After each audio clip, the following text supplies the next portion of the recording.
felt like the momentum of the band was rolling. I mean, we were basically 3.5 or 4 years in, and it had been like it was rolling. We just got signed to, a record deal in Canada, and we're about to get signed to another one like in Europe. And it was, it was the 500th anniversary for, Newfoundland, and the 500th birthday year, or whatever, in 1997. And so us getting on that show was a big deal for us, and it was a big deal for the province, I think it's fair to say. And so, we had, like I said, we had some tinges of sort of defending, Newfoundland, and trying to make sure that at least nothing associated with our gig was going to, inform or reinforce stuff that was in the 1970s Newfie joke books. We didn't want that to be what we were doing. And so when we got to Canada Day, our guard was down a little bit because we figured, it's Parliament Hill. It's like, this is going to be amazing. The Queen is here, and this is a huge international gig. And we got it, and we walked up on the side of the stage, and I heard one of the guys reading the introductions, and I saw the sou'westers and the yellow dory, and I was like, oh no. And I just instantly sort of went cold, and I wasn't even sure why, and I just knew that I didn't like it. I couldn't even, I think I was too young to even probably describe it. I was just like, that's not cool. Why everyone else gets a cool introduction when ours is the funny one? Ours is the joke. Why are we the joke? I want to be the joke. And what I think is so interesting about the way it's phrased in the book is through it. I mean, you're bringing us sort of in real time as this day seems to be just spiraling out of control as you're making enemies left, right, and center, basically, as you start to express yourself. But did you know instantaneously that you had to stand up for yourself, or was that a battle within yourself? Because you, as a people pleaser, you don't want to be the guy who's confronting. It was, and like I said, I confess to in the book, I'm ashamed to admit it now, looking back, but I think without the guidance of Sean McCann and Bob Hallett and Daryl Power, who were older than me, that the outcome of that might have been, if I had been there by myself, knowing that, I'm such a people pleaser, and especially when I got there, I wanted all the organizers of the big events to think, get those great big sea guys, man. They're team players, I wanted them to love me. And I got there and they hated our guts, an hour after we got there, because we had to march up and go, guys, this is not cool. They're like, oh yes, I think it's cool. And we're like, no, it's not cool. And so yeah, I sort of learned a lot, and I owe a lot to Sean, Bob, and Daryl, for sort of even digging their heels in sooner than I did, and so and then, but when we sort of agreed to do it together, it was full on, and we just said, look, there's not going to be any Newfie jokes, there's not going to be nothing like that, it's like, and I think reluctantly they came around, and because, anyone who saw the show, no one would have known any of this was happening, right? And then, of course, just as I thought the day couldn't possibly get any more ridiculous, and again, you raise a good point. I was terrified. I was not enjoying this at all. I didn't feel good about myself doing it. I don't even like talking about it that much now. I don't like it. I don't want to be having rackets with people about stuff. I don't like it. And on the day I really hated it. I hated being in that position. So, but I knew that we had to do it. I was hoping that once we got the crowd straightened out about how we were going to be introduced and presented and stuff, I figured that would be that. And then I got stopped by a guy who was working in protocol for the Queen. And it got worse. Yeah. This guy said, he asked, excuse me, I'll try to do the accent, but I can't remember correctly. How I remember, he said, are you Mr. Doyle from the man from Newfoundland? And I was like, yeah, I'm Alan, how you doing, man? And I remember, if I remember correctly, a blazer with a crest with something in Latin on it, which was I assumed meant seize the day, or, books are wicked.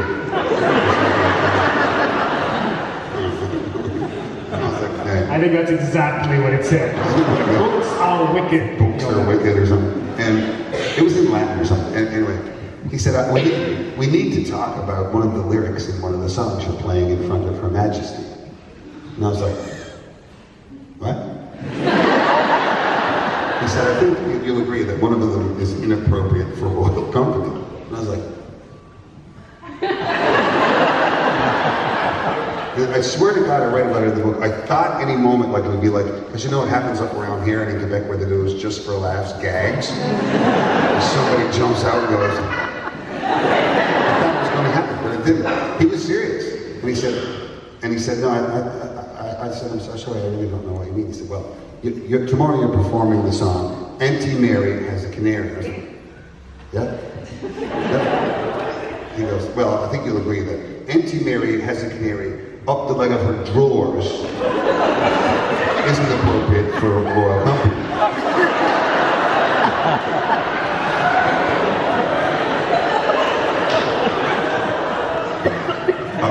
I don't know. I really don't know. In my mind, I mean, I had such a dialogue in my mind. I was just like, because all I could think was, maybe they don't wear drawers.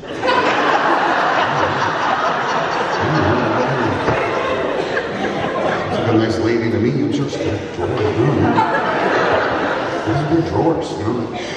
But all I could think to say was, you know, excuse me, and he repeated it. And he said, would you mind providing an alternative lyric? I'm sorry, man. He said, well, I'll provide one for you. I think you'll agree this is better. Auntie Mary has a canary up the leg of her pantyhose.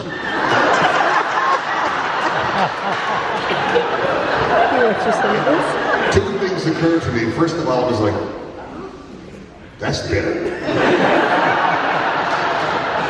Sounds way creepier to me. But anyway, by that time I think I was getting just crooked, you know, and tired. And I said, man, you know what? First of all, you have to understand, this is a big deal for us in our province to get represented here on the stage today. And you know, there's a bunch of young dancers coming up who have practiced this song, so we can't change the song. We have to do this song as we've done it. Or you got to kick us off the show, that's fine. I said, but if you think that I am flying up here from St. John's, Newfoundland, getting on that stage tomorrow and singing, Auntie Mary got a canary up the leg of her pantyhose, you're cracked. And I said, because first of all, I can't get on the plane the next day and fly back to St. John's. Because I won't get up Doctor Street without getting a punch in the face. And I said, you'll basically have to put all of us in witness protection. Anyway, we decided it was going to be our big act of, like, this was going to be our big, you know, Ed Sullivan moment or something, you know, this is going to be our big act of rebellion, you know, this is our big subservient, right? So we got on this thing where I was like, damn it, I'm saying drawers. You know? If you go home tonight and YouTube, like, search for BBC 97 or whatever, and you'll see Auntie Mary, and you'll see when it comes to the first time you say drawers, I look at Daryl looks at me and goes,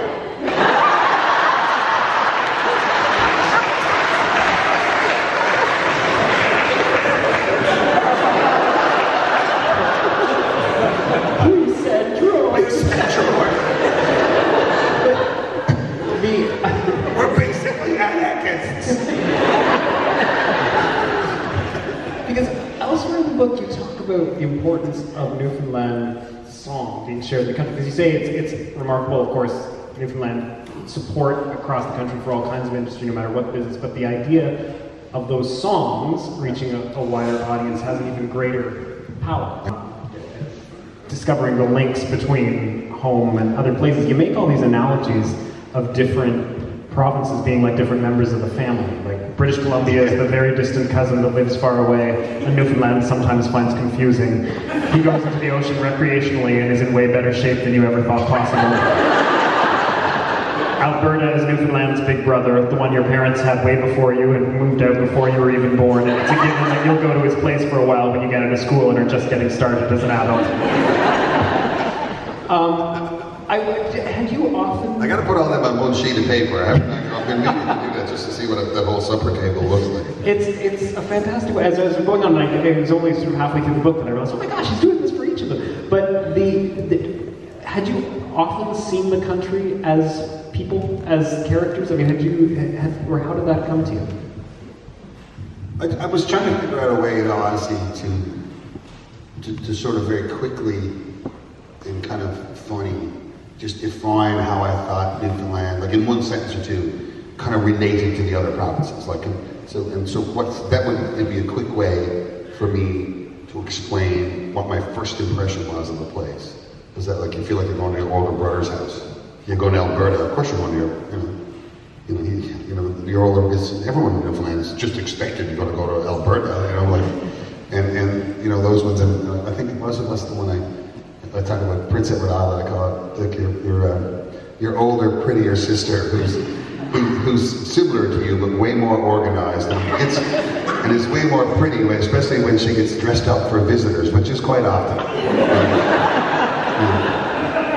So, like in other ones, like I remember being I always used to say this too about Nova Scotia, because I think if you're from like this part of the country or west of here, people think the Atlantic provinces must be quite similar, right?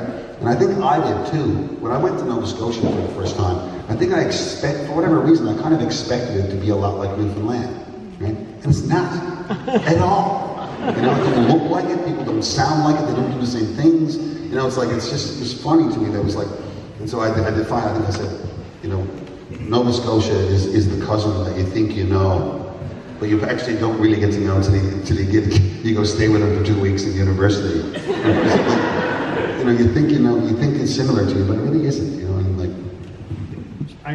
By the way, because you want to know what Ontario is, Newfoundland's most popular and successful sibling, who the others are sometimes jealous of, but are really quite proud of and secretly love. But I'll put you on the spot then. How would Newfoundland be described as a member of the family at the table? Oh, it's in the, he's in there too. I do, I kept trying to remember how I did it. Let me read it verbatim. Do you have it?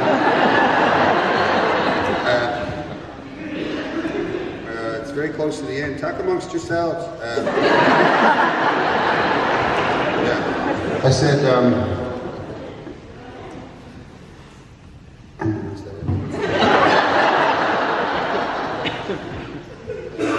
it's going to be wicked. I don't know what oh, here you go. Last page, for God's sake. I don't want to spoil it. I said, well, I suppose at the Canadian supper table, Newfoundland is the newly adopted son. And I'm so proud to call Canada my home.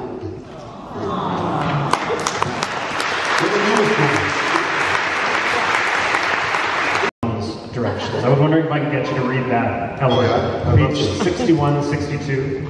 Okay. I don't have it at that page. That's okay. I mean, the reason why I wanted to illustrate that point was that, again, thank you, was that again, the assumption I would have had was that the maritime provinces would be very similar to Newfoundland, and of course they're not. And thank you. When you go to Charlottetown, and they have all, you figure it would be similar to St. John's. It's an old Atlantic-Canadian harbor type fishing city, right? And of course, St. John's or Penny Harbor where I grew up, the streets are all, I describe them in here as like a drunken, some kind of drunken thing that crawls up out of the harbor and scatters around the way like cow pads. And of course in Charlottetown they're all very ordered, all very in line with each other. And so I tried to describe that notion of how ordered and clean and tidy Prince Edward Island is, and how groomed, for lack of a better word. And there's a part in the book where I actually talk about getting out of the car, halfway between, I guess, Woods Island, I suppose, and Charlottetown that first time on that ferry ride, and standing in the sand, just the soil on the side of the road, and feeling it sort of give way a little bit, like my feet sort of sank into it a little bit. And I recall going I've never felt that in my life. I grew up on the rocks of Penny Harbor, and I guarantee you, you don't sink into Skinner's Hill in Penny Harbor. Like it's like and I remember saying, I saw more growable soil in one glance like that when I got off the ferry in Charlottetown than I saw in my entire previous 23 years in St. John. It was like this. You could pick up a handful of dirt and you could walk to the store, and when you got down there, there'd be a potato in your hand.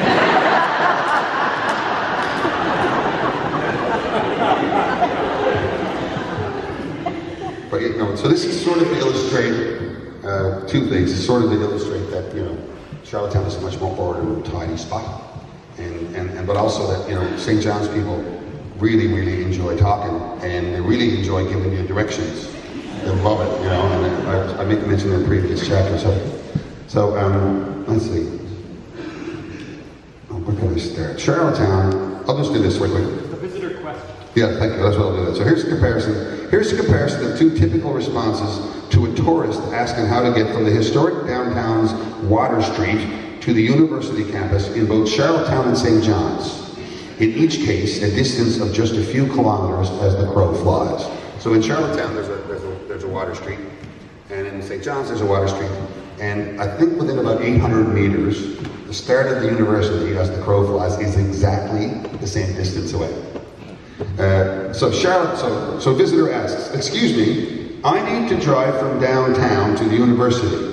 What's the best route? Charlottetown answer. Turn right on Queen Street and right on Belvedere Avenue. You should see the university right in front of you.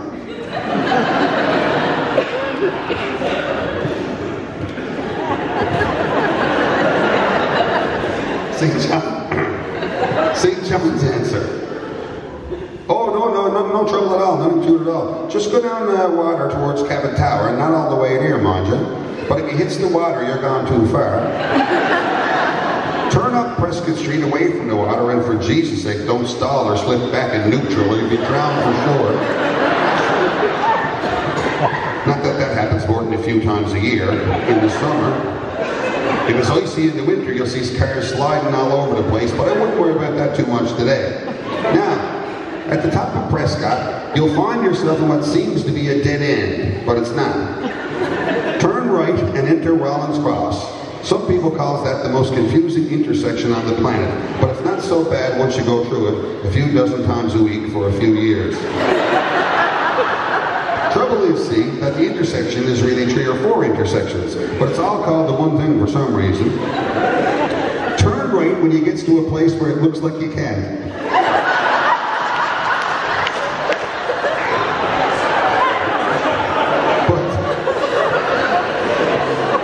But right is really the only way you can go. It looks like you've got 8 or 10 options.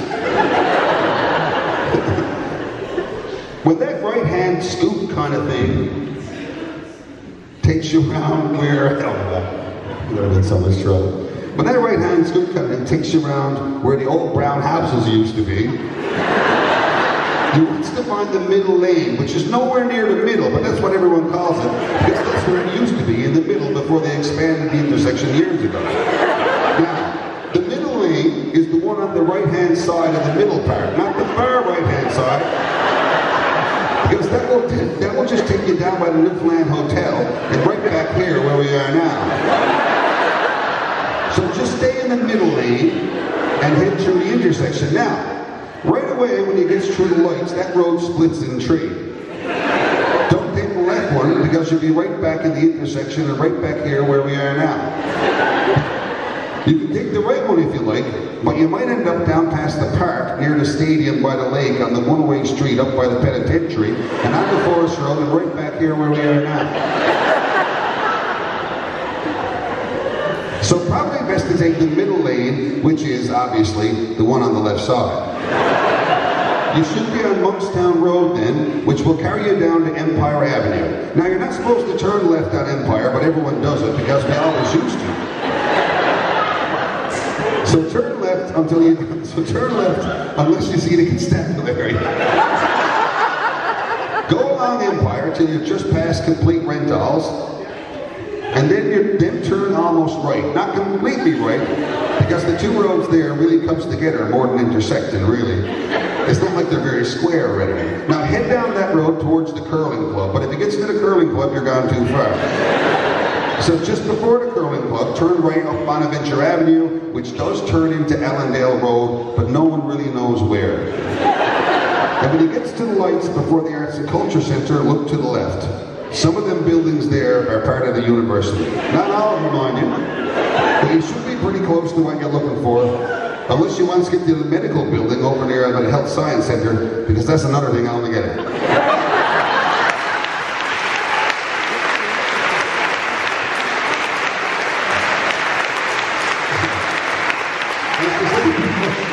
If there's any people who have lived in St. John's and have had to negotiate early on Brown's car, you realize that's actually one of the simpler ways to describe it. Generation adopted brother that they didn't know about, you know. So that's equally true the other way, you know. And so I feel like we spent a bit of a generation introducing ourselves to the country. And I mean, one of the things that I sort of come to in the book is, you know, if we were going to join a country, we couldn't have joined a better one, because I don't know another country in the world that supports its regions and its, you know, its differences and its, you know, but especially its regions more than Canada. You know, I tell the story to illustrate it in the book, and I've told it before in the media a few times, about being in Toronto in like the late 90s, I think it was. And we were in a car. I was in a car with a guy from a record company, and we were going to like a radio station or something. And the big pop station that we were going to was like the Mix, or one of the ones in the pop station in Toronto, was on, and they played 4 songs back to back to back to back. And they played Celine Dion, Susan the Blue Clark, Our Lady Peace, and Great Big Sea. And I just remember at the time going like, find me another country on earth where that's possible. Find me another place on the planet, you know, where 4 of those people would have never even met. You know, and here they are on the same radio station in the country, you know. So, and I even talk about like Toronto, the biggest city in the country, you know. It's like, you know, like it's the city where, and I think Ottawa's kind of like it too. When I think about it, it's like where, but in Toronto in particular, I get a kick out of saying it because it's so true. Like people, like every ethnicity in the world, I think, is welcomed in Toronto. Not only welcome, but then encouraged to like bring your food and your tunes as well. That'd be awesome. Oh, and by the way, if you want, you can have the entire Danforth one weekend a year. And we'll walk up and down and eat and drink and sing all the songs with you. You know, most countries, in my experience, aren't like that. So, yeah, I couldn't be happier to be a Canadian.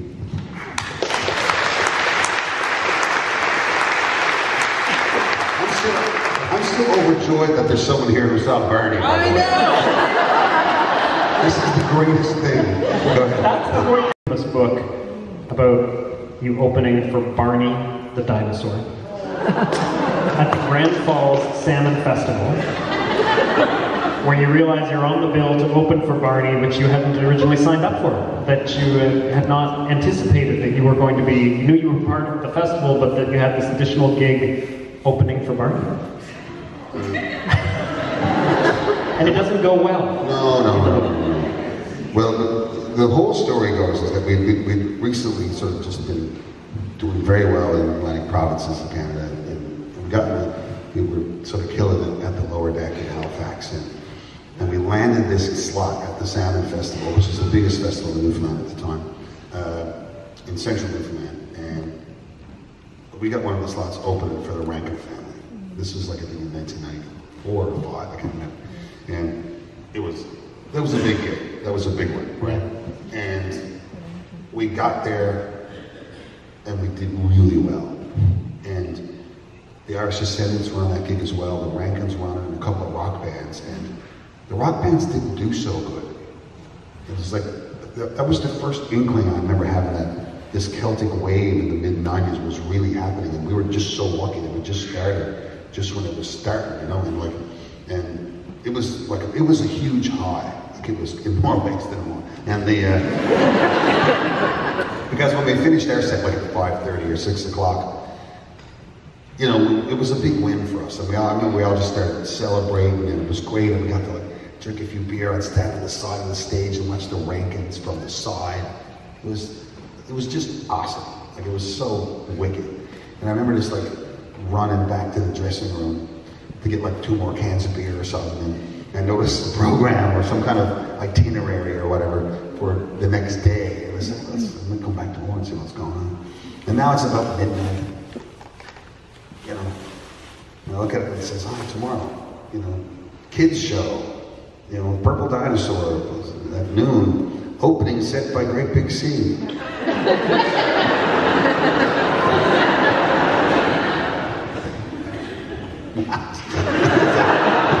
And I went to go find everyone to go like this. Do we have to come back here tomorrow morning and play the kids show? But I couldn't even find anybody for like an hour because we were all scattered in the night, you know, like we would.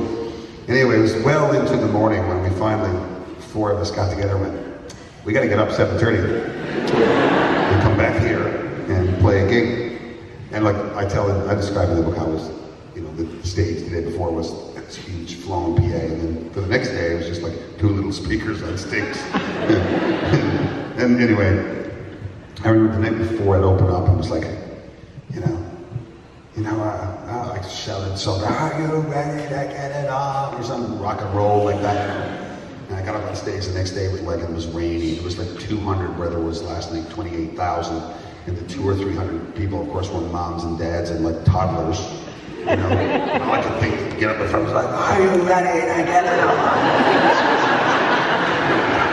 I just remember moms pulling their children. And then, you know, so we proceeded then to play like a short set, and we reeked the joint out, like, and it went really poorly. And then I sum up that whole experience with one of my favorite quotes from one of my friend's dads, actually, and it goes as follows: because we had this big triumph the night before, and here we are, not even 12 hours later, and I was back in the same dressing room where we only so recently high-fived each other, and I was such like, ugh. And as my friend's dad would say, listen now, don't forget this. He said, don't get too big in your head, because for every pat on the back, there's 10 boots in the arse.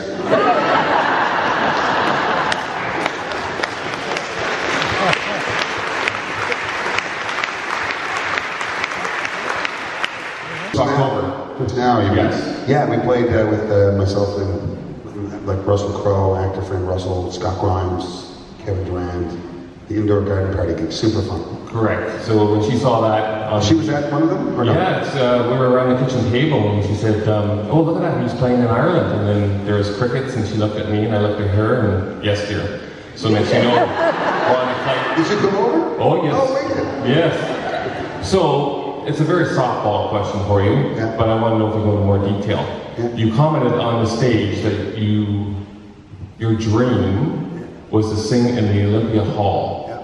Can you elaborate more on that, please? Well, the Olympia is a famous theater in downtown Dublin, and it has been so for, oh my God, I think it was built in 1840 or something. And like, if you're a band geek, like a band nerd like me, like, you know, long before Great Big Sea ever played the Troubadour in Los Angeles, I guarantee you, I knew about the Troubadour in Los Angeles, you know, and I knew about, you know, Massey Hall in Toronto, you know, and I knew about like the great, like I fantasized about getting to the great concert halls of the world, you know, and I've been lucky enough to get to some of them, not all of them, you know, and that was one of them, you know, that was the one because listening to Irish music a lot like we did when we were kids, there's live records and stuff recorded at the Olympia, and that's so getting to sing a song there, and I made sure I sang like a Newfoundlander song, felt like I was coming full circle, so yeah, I did. It was a pretty special moment for me.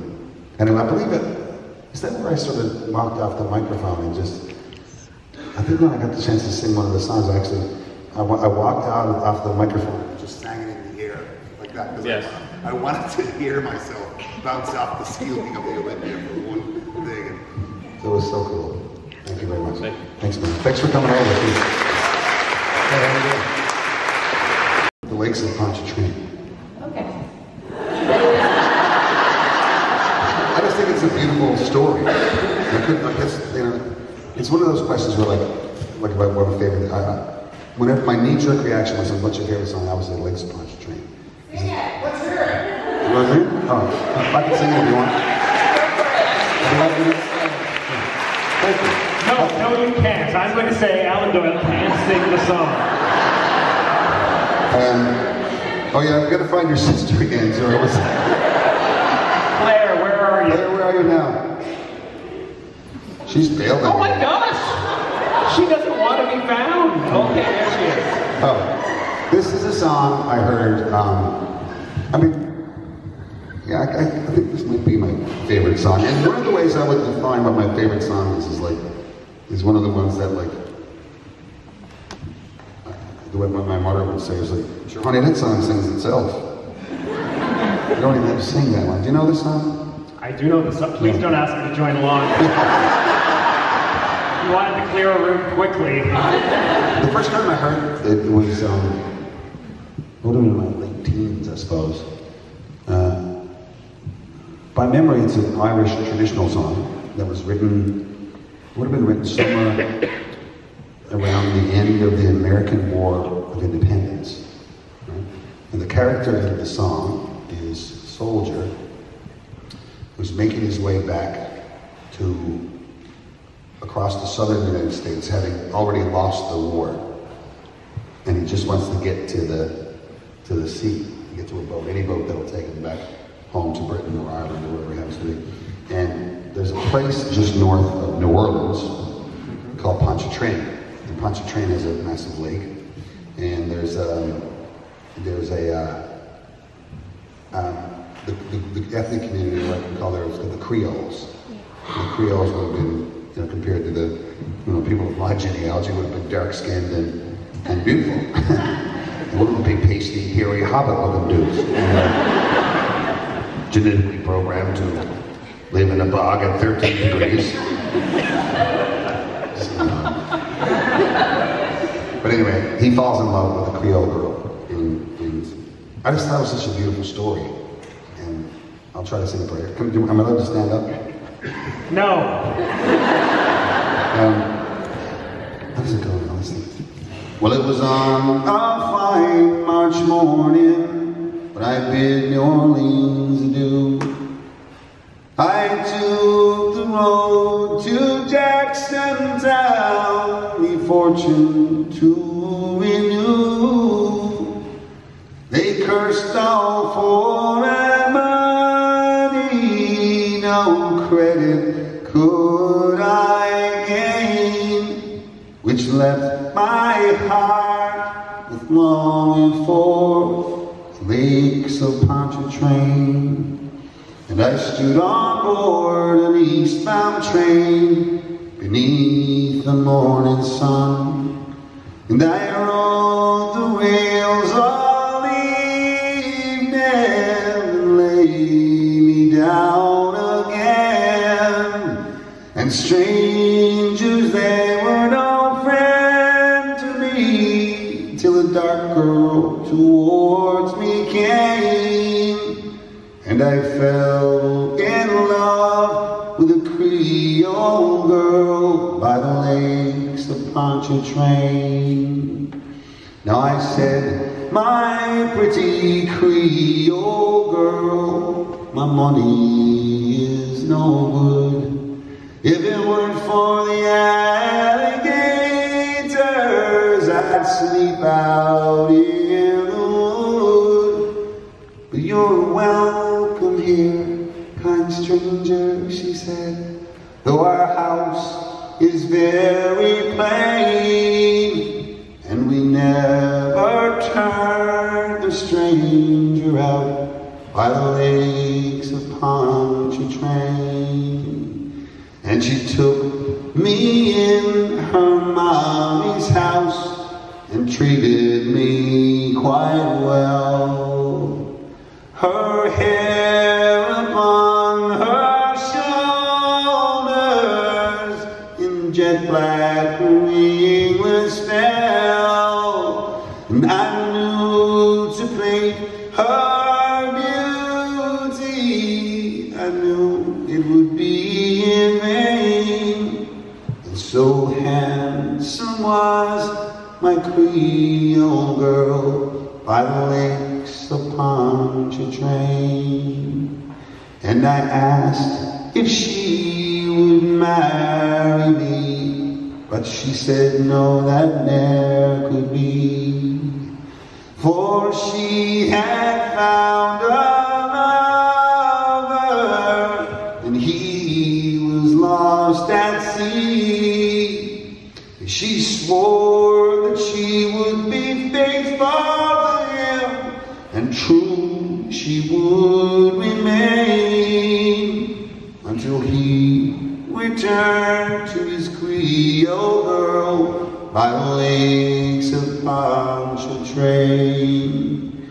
And so it's fare thee well, my Creole girl, I ne'er see you more. But I'll ne'er forget your kindness in your cottage by the shore, and every social gathering, a flowing cup I'll drain, and I'll lift a glass to my Creole girl by the lakes of Pontchartrain. For I fell in love with the Creole girl by the lakes of Pontchartrain.